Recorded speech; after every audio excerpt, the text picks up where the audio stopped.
muy sencillo, porque cada régimen totalitario, de cada periodo histórico, de cada latitud, los nazis en Alemania, los comunistas en la Unión Soviética, etcétera, etcétera, siempre busca carne fresca para adoctrinar.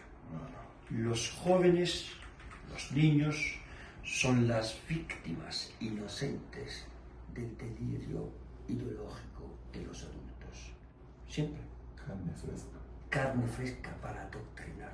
Esto pasa, y hoy en día que estamos viendo lo que el Papa Francisco definió la dictadura del pensamiento único, que es una de las peores dictaduras de la historia de la humanidad, también esta dictadura en que vivimos hoy en día nosotros utiliza el mismo sistema de todas las dictaduras, de todos los regímenes totalitarios. Adoctrina a través de la ideología de género, del aborto, de lo políticamente correcto, ideología woke, cancel culture, todo lo que quieras, ¿no? Esta es una forma gravísima de adoctrinamiento. Los padres tienen que recordar que tienen un derecho preferente a escoger el tipo de educación que hay que impartir a sus hijos. Y esto lo dice de una manera clara, muy clara, el artículo 26, párrafo 3 de la Declaración Universal de los Derechos Humanos. ¿Y por qué en el 1948 decidieron establecer este principio que hasta aquel entonces era descontado, así normal?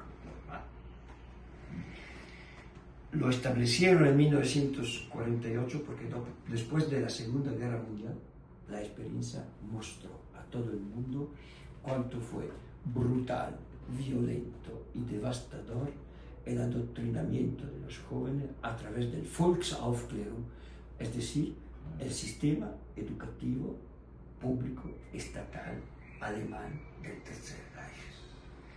Y es interesante, como digo yo en mis conferencias, que la definición completa del Ministerio de Educación Pública alemán en aquella época era la siguiente: Reichsministerium für Volksaufklärung und Propaganda, es decir, Ministerio de Educación Pública y Propaganda.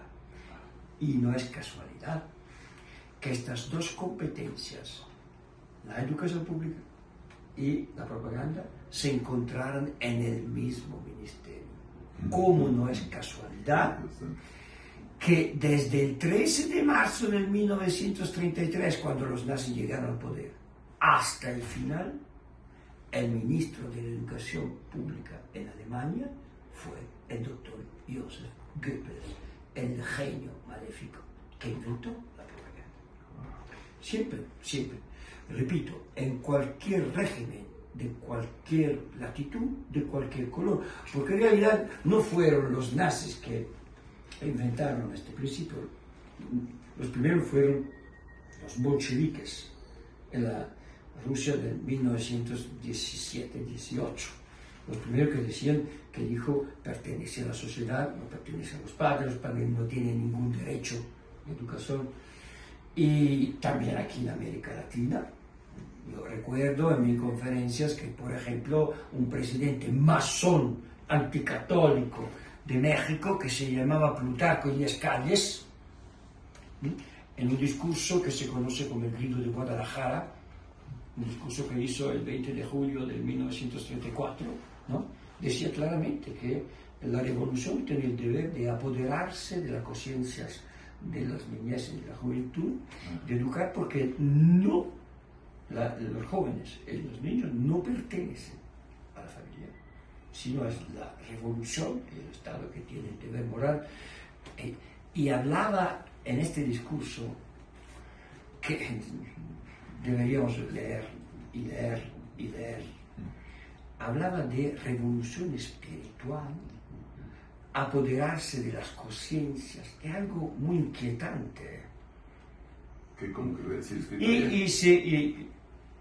Y atentos, porque algunos pueden pensar que todo esto pertenece al pasado, a las dictaduras genocidas del siglo pasado. No, sigue hoy en día. Como que fuera ayer.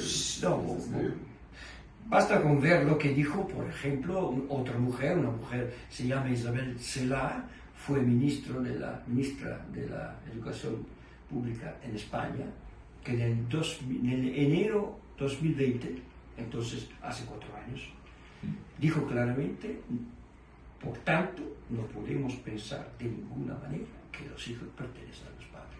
Wow. Y entonces, ¿a quién pertenece? Mejor dicho, ¿quién tiene la tarea de educar a los hijos? La señora contesta, el centro educativo. Y sabemos, lamentablemente, yo lo explico muy bien, y esta tarde quien quiere participar en la conferencia lo puede hacer. 7 de la noche. Exacto, para explicar dónde,